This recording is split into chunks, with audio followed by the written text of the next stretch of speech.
बिस्मिल्लाहिर्रहमानिर्रहीम अस्सलामुअलैकुम dear students. मैं हूं हबीबुल्लाह कमर और आप देख रहे हैं दी ITeducation.com यूट्यूब चैनल।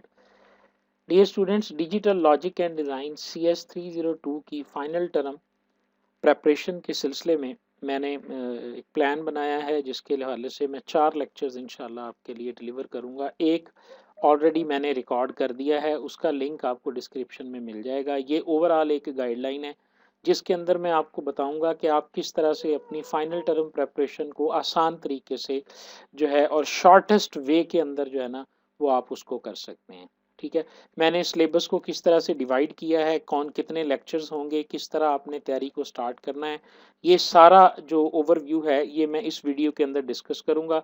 इस वीडियो में मैं किसी लेक्चर को डिटेल में डिस्कस नहीं करूंगा, सिर्फ 23 से लेकर 45 तक जो लेक्चर्स हैं, जो वीडियो है, जो पेपर का स्टाइल है, उसके बारे में हम बात करेंगे ताकि आप तैयारी को शुरू कर सकें। अच्छा जी, अगर आप फाइनल टर्म के पेपर उठा के देखें ना तो आपका जो मोस्ट ऑफ द पेपर का जो पार्ट होगा, देखिए मेरी बात सुने। लास्ट टाइम ये हुआ था और वैसे भी यही होता है कि पेपर का जो मिड का जो टॉपिक होते हैं ना उनमें से आमतौर पे MCQs आते हैं या 1-2 नंबर का या 3 नंबर का शॉर्ट क्वेश्चन आता है। जो पेपर का पैटर्न होता है ना वो शायद आपके जहन में है कि पहले जो 22 लेक्चर है ना उनमें से MCQs आएंगे, 4 आ जाएं, 5 आ जाएं, 6 आ जाएं। ठीक है, 10 भी आ सकते हैं लेकिन MCQs आते हैं। और जब शॉर्ट क्वेश्चन हमारे सामने आने शुरू होते हैं तो उसमें से एक नहीं तो मैक्सिमम 2, इससे ज्यादा शॉर्ट क्वेश्चन 2 नंबर वाले मिड के पोर्शन में से नहीं आते। इसका इस CS 302 DLD का जो मेजर पोर्शन है ना पेपर का, वो आना है आपका, मैं बताता हूँ आपको, जो जो मेजर पोर्शन आना है वो आपका आना है लेक्चर नंबर 34 से आगे, जो प्रीवियसली रूटीन है। अब मैं मेजर पोर्शन कह रहा हूं, इसका ये मतलब नहीं है कि बाकियों में से आना ही नहीं है या बाकी हमने पढ़ने नहीं है। ठीक है, मेजर मतलब जितने लॉन्ग क्वेश्चन होंगे वो इसमें से होंगे। लॉन्ग क्वेश्चन आता है ना 5 या 10 नंबर का एक, ठीक है, 5 का आता है, चलो आपको 5 का आता है, ठीक है, तो वो इसी में से आना है। इसमें 2 बड़े टॉपिक्स हैं। एक टॉपिक्स है इसमें रजिस्टर्स से रिलेटेड है लेक्चर नंबर 34 में। ठीक है, 35 के अंदर टॉपिक है सीरियल टू पैरेलल कन्वर्टर का, और इसी तरह 36 में है 3 bit up and down counter का, 37 में ट्रैफिक सिग्नल कंट्रोल सिस्टम का और इक्वेशन डेफिनेशन का। ठीक है, ये 34 से लेकर 38 तक जो ये एक पूरा मॉड्यूल बनता है ना लेक्चर्स का, ठीक है, इन लेक्चर्स के अंदर यहाँ से पेपर का जो है ना वो एक अच्छा खासा पोर्शन आता है। ठीक है, मैं आपके साथ एक फाइल शेयर करूंगा, जो जो उसको, अगर आप फाइनल टर्म की फाइल है आपके पास भी लैपटॉप्स में या डेफिनेटली होगी, तो उस फाइनल टर्म को जब मैं देखता हूँ ना तो मतलब बहुत सारे सवाल, ये देखें मैं उसके सवाल पढ़ रहा हूँ, ये देखें, difference between how many bytes will be there in 16K plus 8 memory, ये भी 34 से आगे है। फिर सवाल आया how many addresses bits are required for 2048 bit memory, 3 number का सवाल है।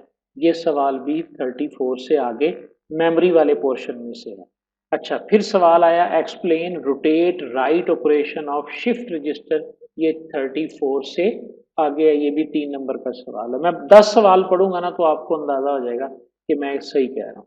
अच्छा जी, difference between state assignment and state reduction process lecture number 35 में से है। ठीक है, 3 नंबर का सवाल है। उसके बाद वो कहता है कि जी full adder sum and carry out Boolean expression करके दिखाएं हमें, ये मिड में से है, मिड वाले पोर्शन में से ये सवाल आया। फुल एडर सर्किट और हाफ एडर सर्किट जो थे, जो मैंने कहा कि एक आध क्वेश्चन जो है वो उसमें से आना ही आना है। ठीक है, उसके बाद आ गया जी कि explain latches in your own words, 5 number का सवाल है। ये हमारे 34 से, जी बेटा, तो ये फाइल्स आपके पास, ये मुआज मुआज नाम की कोई फाइल है जो आपके पास है। ठीक है, differentiate between synchronous and asynchronous memory, 5 number का। ठीक है, उसके बाद ये diagram of Moore machine, state diagram of Moore machine है ये हमारे पास 23 से ऑनवर्ड है लेकिन 34 से पहले का है ये। ठीक है, ये बहुत मशहूर डायग्राम है, इसको हम नेक्स्ट हमारा जो लेक्चर होगा उसके अंदर हम डिस्कस करेंगे, बड़ी दफ़ा ये पेपर में आ चुकी हुई है और आनी होती है। वर्चुअल यूनिवर्सिटी के पेपर का पैटर्न पता क्या होता है? आपको पता है कि क्वेश्चन बैंक पीछे बना हुआ है और सारे टॉपिक्स में से सारे सवाल क्वेश्चन बैंक में मौजूद हैं। एक एक लॉजिक को आप समझें। मैं कहता होता हूँ कि वर्चुअल यूनिवर्सिटी की स्टडी और एग्जाम इस पॉइंट ऑफ व्यू से थोड़ा टफ होता है कि हम किसी चीज़ को ना छोड़ नहीं सकते। आप 10 सवाल याद कर लो, 10 में से वो 10 के 10 भी पेपर में मौजूद हैं और जो बाकी 50 हैं वो भी पेपर में मौजूद हैं। क्वेश्चन बैंक में सारे सवाल पड़े हुए हैं, आपके पेपर में रैंडमली कौन से सिलेक्ट होके आने हैं आपको नहीं पता। ठीक है, तो इसलिए आपको कितने क्वेश्चन याद करने पड़ेंगे? सारे के सारे, यानी इसमें चॉइस वाली बात नहीं है कि हम ये वाला लेक्चर छोड़ दें या ये वाला कर दें। लेकिन अब ये है कि पेपर का फोकस क्या है। मैं ये कहता होता हूँ कि खुद यानी मेरी जो स्ट्रेटजी है, जो मैं ये समझता हूँ, जो मेरी प्रैक्टिस स्ट्रेटजी है, मैंने भी चूंकि आपको पता है मास्टर्स भी यहीं से की है, अब भी मैं पढ़ रहा हूँ यहाँ पे। तो मेरी स्ट्रेटजी ये होती थी, जब मैं फाइनल टर्म प्रिपेयर करता था ना, तो मैं ना 30 से आगे को टॉपिक ढूंढता होता था, लेक्चर नंबर 30-34 से आगे, जहां से ना कोई टॉपिक शुरू होता था, यानी कोई चैप्टर शुरू होता था। मैं वहां से, वो 32 में मिल गया मुझे, वो 33 में मिल गया, वो 35 में मिल गया, वो 36 में मिल गया, समझ आ रही है? पहले मैं वो वाले सारे लेक्चर जो है ना वो प्रिपेयर करता होता था, क्योंकि मुझे पता था कि अगर 70 नंबर का फाइनल टर्म होगा ना, तो उसमें से 50 नंबर का पेपर आखिरी 15 या 16 लेक्चर में से आता है।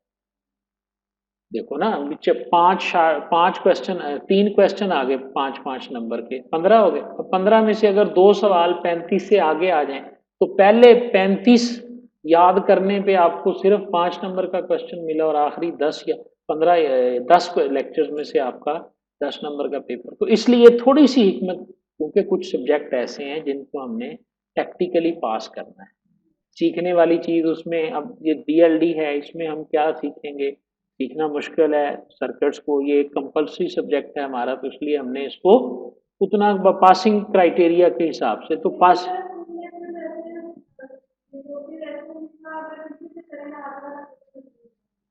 वो तो मैं बता रहा हूँ, मैंने क्या बोला? मैंने बोला कि ऐसा टॉपिक ढूंढना होता था 35 से, जहां से टॉपिक ही शुरू होता था। अब इसका जो है, ये मैं बता रहा हूं ना आपको, 34 से ऑनवर्ड 38 तक एक ही टॉपिक है, और इसको पढ़ने के लिए आपको सिर्फ बेसिक डीएलडी का पता होना चाहिए। टेबल हमें आते हैं, एंड आर गेट का पता है, एस आर लैचेस का पता है, फ्लिप फ्लॉप का पता है। सिर्फ इतनी पोर्शन अगर आपको पते हैं, आप इसके मुताबिक 34 से लेकर 38 तक लेक्चर आपको फुल समझ आएंगे। क्योंकि इसके अंदर उसने डिस्कस ही जो है ना वो, मतलब अगर मैं 34 नंबर के कंटेंट को देखूं, तो ये शिफ्ट रजिस्टर आर ऑपरेशन है, शिफ्ट लेफ्ट है, शिफ्ट आउट है। सिर्फ मैं ये बता रहा हूँ, तीन हिस्सों में आप डिवाइड कर लेना इसकी तैयारी को। पहला पोर्शन है आपका 34 से 38, अगला पोर्शन है 39 से 45 तक। उसमें टोटल जो टॉपिक डिस्कस हुआ है वो मेमोरी है, कि रैम कैसे बनती है, मेमोरी कैसे बनती है, उसकी स्पीड के ऊपर कैसी कैलकुलेशंस होती हैं। अगर हम देखें लेक्चर नंबर 39 को देखें, 39 से मेमोरी शुरू होती है। मेमोरी क्या है, मेमोरी की ऑर्गेनाइजेशन क्या है, रैंडम एक्सेस मेमोरी क्या होती है। अब नहीं पता हमें रैंडम एक्सेस मेमोरी, पता है बाई डेफिनेशन हम जानते हैं, हमने इंट्रोडक्शन टू कंप्यूटर के अंदर ये चीज़ें पढ़ी हैं। मेमोरी ऑर्गेनाइजेशन क्या होती है कि सीपीयू के साथ रजिस्टर जुड़े होते हैं, रजिस्टर्स के साथ कैश जुड़ी होती है, कैश के साथ रैम होती है, रैम के पीछे फिर हमारे पास वर्चुअल मेमोरी और देन हार्ड डिस्क होती है। जितनी मेमोरी सीपीयू से दूर होती चली जाती है, उतनी की स्पीड जो है वो कम होती जाती है और उसकी जो कैपेसिटी है वो बढ़ती चली जाती है। सबसे बड़ी हार्ड डिस्क है, ठीक है, लेकिन स्पीड सबसे कम है। रैम उससे कम होती है लेकिन स्पीड उससे ज्यादा है। कैश उससे भी कम होती है लेकिन स्पीड उसकी बहुत ज्यादा है। तो कुछ, जब ये शुरू में, जो जब कंप्यूटर आर्किटेक्चर शुरू में डिजाइन हुआ था ना, तो उस वक्त सिर्फ सीपीयू के अंदर रजिस्टर होता था, कैश भी सीपीयू से बाहर होती थी, रैम तो है ही बाहर ना। आज भी रैम जो है वो सीपीयू का हिस्सा नहीं है। लेकिन अब मॉडर्न सीपीयू के अंदर क्या है, कैश और जो रजिस्टर्स हैं वो सीपीयू के अंदर मौजूद होते हैं, और मेन मेमोरी जिसे हम रैम कहते हैं ये बाहर होती है। उसको हम फिर हमने रैम की इकसाम पढ़ी हुई है, एक स्टैटिक रैम होती है, एक डायनामिक रैम होती है। स्टैटिक रैम क्या होती है कि जिसके अंदर जो डाटा हम स्टोर कर देते हैं ना, वो डाटा उसके अंदर मौजूद रहता है और हमें उसे दोबारा उसमें मौजूद रखने के लिए हमें दोबारा उसे चार्ज नहीं करना पड़ता। ये स्टैटिक रैम है, ध्यान से सुन लें। आपके पास एक चिप है, आपने उसके अंदर डाटा डाल दिया, अब आपको उस डाटा, क्योंकि वो डाटा उसके अंदर कितनी देर रहता है, हमने पढ़ा हुआ है चार्ज की सूरत में, डाटा महफूज किस सूरत में होता है, याद रखो, जब करंट चल रहा होता है तो ये करंट होता है, लेकिन जब ये रुक जाता है तो ये चार्ज कहलाता है। हम कहते हैं ना हमने मोबाइल को चार्ज करना है, मतलब क्या है, बिजली चल रही है उसको हमने बैटरी में रोक के रखना है, ये बात ज़हन में बिठा लो। What is difference between current and charge.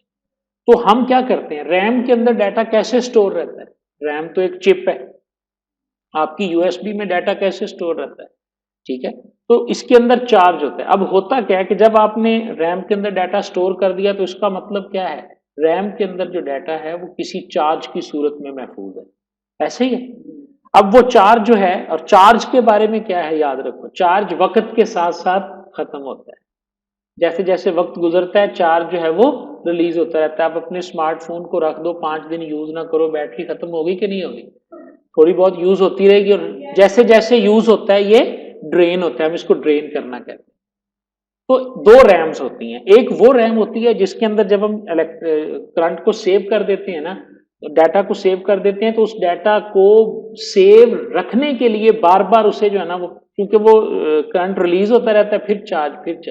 अगर तो ऐसे कर रहे हैं तो ये देखो ये क्या हो रहा है, ये डायनामिक है, कि हम बार बार उसे चार्ज कर रहे हैं, this is called dynamic RAM.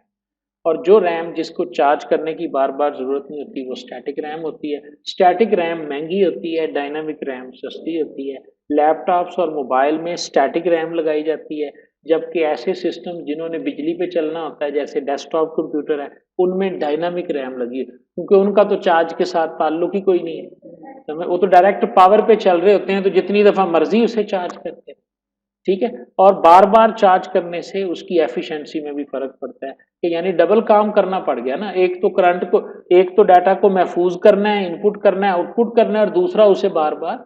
तो ये static RAM is a better solution but is a costly solution, इसलिए वो लैपटॉप्स में मोबाइल्स में हम जो लगाते हैं, ये इसकी टाइप्स होगी। देन हम देखेंगे कि इसके अंदर डी रैम की मजीद हमारे पास टाइप्स क्या हैं, सिम और डिम होती हैं, ठीक है। फिर दूसरी बड़ी मेन मेमोरी आपने इसमें रोम पढ़ी थी, रोम रीड ओनली मेमोरी, और उसकी आपने टाइप्स भी पढ़ी थी, पी रोम होती है, ईपी रोम होती है। अब देखें लेक्चर नंबर 41 में ये सारा पढ़ा हुआ है, लेकिन यहाँ पे हमने डिफरेंट वे में पढ़ना है। यहाँ हमने डेफिनेशन तो नो डाउट कि हमने उसकी वही पढ़नी है, लेकिन यहाँ हमने सर्किटरी फॉर्म में पढ़ना है, कि सर्किटरी जो है वो, यानी सर्किट इसका कैसा होगा, और ये रैम किस से बनती है। आप बिल्डिंग ब्लॉक्स डीएलडी के पढ़ के आए हैं कि हमारे पास हैंड गेट है, नॉट गेट है, फिलिप्स हैं, और इसी तरह लैचेस हैं, ये 4-5 चीजें। तो मेमोरी बनती है लैचेस के साथ, जो सर्किट बनता है प्रोसेसिंग का वो बनता है एंड और नॉट एक्स और गेट्स के साथ, क्योंकि उन्होंने डाटा को इनपुट लेके प्रोसेस करना होता है। समझ आ रही है, यहां पर मेमोरी में डाटा को स्टोर करना होता है, जो डाटा आया उस हालत को आपने स्टोर करके रखना है। तो जो बेसिक स्ट्रक्चर हमारे पास मेमोरी के अंदर जो पुर्जा यूज होता है आप ये कह लें, वो हमारे पास फिलिप फ्लॉप्स और लैचेस यूज होते हैं, तो वो हमने पढ़ने उस पॉइंट ऑफ व्यू से हमने इसके अंदर पढ़ना है जी। फिर मेमोरी की रीड ओनली के बाद फ्लैश मेमोरी आ गई है, फ्लैश मेमोरी हमारे पास है। फिर ये जो आजकल यूएसबी डिस्क जिसको आप कहते हैं, क्योंकि रैम में आर्जी तौर पे महफूज होता है, रैम में मुश्किल होता है लेकिन थोड़ा होता है, तो फ्लैश अब यूएसबी स्टिक हमारे पास क्या है, आप जितना चाहें डाटा सेव कर लें, ठीक है, और जब चाहें आप उसको डिलीट कर लें। तो ये फ्लैश में किस तरह से मेमोरी के अंदर डाटा को फीड किया जाता है, फाइफो और लाइफो, तो ये मेमोरी से रिलेटेड है आपके 42 43 तक, ये मेजर पोर्शन है आपका मेमोरी का। 4 लेक्चर ये हैं जिनको हम डिस्कस करेंगे। हाँ जी, इंशाल्लाह हम एक ही निशिस्त के अंदर, एक ही वीडियो के अंदर और एक ही लेक्चर के अंदर हम ये चारों लेक्चर्स बड़े कॉम्प्रिहेंसिवली पढ़ लेंगे और समझ आएगी आपको कि जी हमने इसको कर लिया। उसके बाद 44 और 45 है जिसके अंदर हम एनालॉग टू डिजिटल कन्वर्जन, और ये लैदा टॉपिक है 45 और 44, और नहीं छोड़ना नहीं छोड़ना नहीं छोड़ना, इसमें से पेपर में सवाल आता है। मेरी ये परसेप्शन है कि आप जितने स्टूडेंट बैठे हुए आप सबको एक सवाल इसमें से आएगा, क्योंकि पेपर की तरतीब ही वो इस तरह से बनाता है। सवाल वो जब आपके सामने बैंक उठा के दे रहा होता है ना, VULMS का जो सिस्टम है, इसका जो एग्जाम सिस्टम है, वो इस बात को जहन में रख रहा होता है कि इसको आप कहाँ से क्वेश्चन पुट अप करके देना है, पहले कौन से टॉपिक्स में से सवाल गए हुए हैं, उस हिसाब से क्वेश्चन जो है वो आपके सामने आ रहे होते हैं। कभी आपने इस बात को नोट किया कि चैप्टर की तरतीब के हिसाब से सवाल आ रहे होते हैं? लेक्चर 35 का आ गया, फिर 40 का आएगा अगला सवाल, ऐसे ही आ रहे होते हैं ना, तकरीबन इस तरह आमतौर पे जो है ना वो ज्यादातर डिफरेंट होता है, डेफिनेटली डिफरेंट होगा, क्योंकि क्वेश्चन बैंक तो चूंकि भरा पड़ा है सवालों से। अब 200 सवाल भी अगर हो तो 200 में से आने तो आपके हिस्से में 15 या 20 है ना, कि 30 एमसीक्यूज आ जाएंगे। कितने आते हैं आमतौर पे एमसीक्यूज? 40 एमसीक्यूज आ गए, ठीक है। अब 40 एमसीक्यूज में प्रोबेबिलिटी है कि 5 से 7 आपके सेम आ जाएं किसी के साथ, क्योंकि पीछे 500 सवाल पड़ा होगा, रैंडमली वो पिक कर रहा है। आगे फिर शॉर्ट क्वेश्चंस कितने आते हैं आपके, जो 2-3 नंबर के होते हैं? 4-5 वो भी होते हैं। फिर एक 5 या 10 नंबर का भी एक क्वेश्चन। कितने? हाँ, देखो ना कितना मेजर पोर्शन है वो। अब 15 नंबर के लिए आपने 15 हो सकता है 15 एमसीक्यूज आपको सॉल्व करने पड़े, और वहां वो 15 नंबर का सवाल। तो मैं हमारी जो ये प्रेपरेशन होगी ना, ये ज़हन में रखना, इसमें इंशाल्लाह हम फोकस करेंगे अपने वो जो बाद वाला पोर्शन। मेरा ये मानना होता है कि अगर आप पेपर को शॉर्ट और लॉन्ग क्वेश्चन के हिसाब से तैयार करें ना, तो आपकी ऑब्जेक्टिव खुद ब खुद तैयार हो जाती है। ये मेरा मानना है। मैं कभी बच्चों को ये नहीं कहता कि आप ना एमसीक्यूज उठा लो और उनको रट्टा लगा लो, नहीं, ये फायदा ही कोई नहीं। आप जब बैठे होते हैं और आपके सामने एक क्वेश्चन आता है, अगर आपको वो टॉपिक आता है तो बड़ी आसानी से आप उसको जो है ना वो सॉल्व, अगर आपको पता है कि रैम और रोम में डिफरेंस है, आप पूछ ले, वो जिस तरह मर्जी पूछ ले। आपको पता है स्टैटिक में और डायनामिक में ये फर्क है, ईपी रोम और डबल ईपी रोम का डिफरेंस हमारे पास ये है, तो वो आसानी से जो है ना वो आपको इसमें जो है ना वो कर देगा। यहाँ तक बात की समझ आ गई? तो आपने इंशाल्लाह हमारा जो जो फर्स्ट लेक्चर, इसके लिए आप जो अब जाके आपने देखना है पूरे वीक के लिए, जो आपकी आप कह लें कि आपकी असाइनमेंट है, वो है जो मैं वीडियो आपको रेफर कर देता हूँ, किसी एक को मैं लिंक शेयर कर देता हूँ, आप मुझे व्हाट्सएप पे पिंग करें, मैं आपको लिंक भेज देता हूँ, ठीक है। तो वो हमारे पास है जो दरमियान वाला पोर्शन है, 34 से लेकर 38 तक।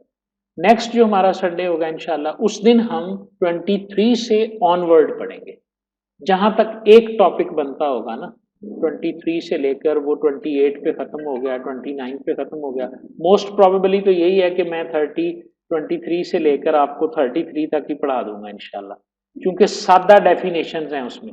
लेकिन अगर कहीं कोई वर्किंग हुई, चूंकि जब हमारे पास टेबल आ जाते हैं ना, टेबल को जब हमने डिजाइन करना होता है तो वहां पर कैलकुलेशंस करने में हो सकता है कि आपको समझाने में थोड़ी दिक्कत हो, तो उस सूरत में पॉसिबल है। अदरवाइज आप जो है ना वो इसी तरीक़ेकार के मुताबिक इसको पढ़ लीजिएगा, ठीक है।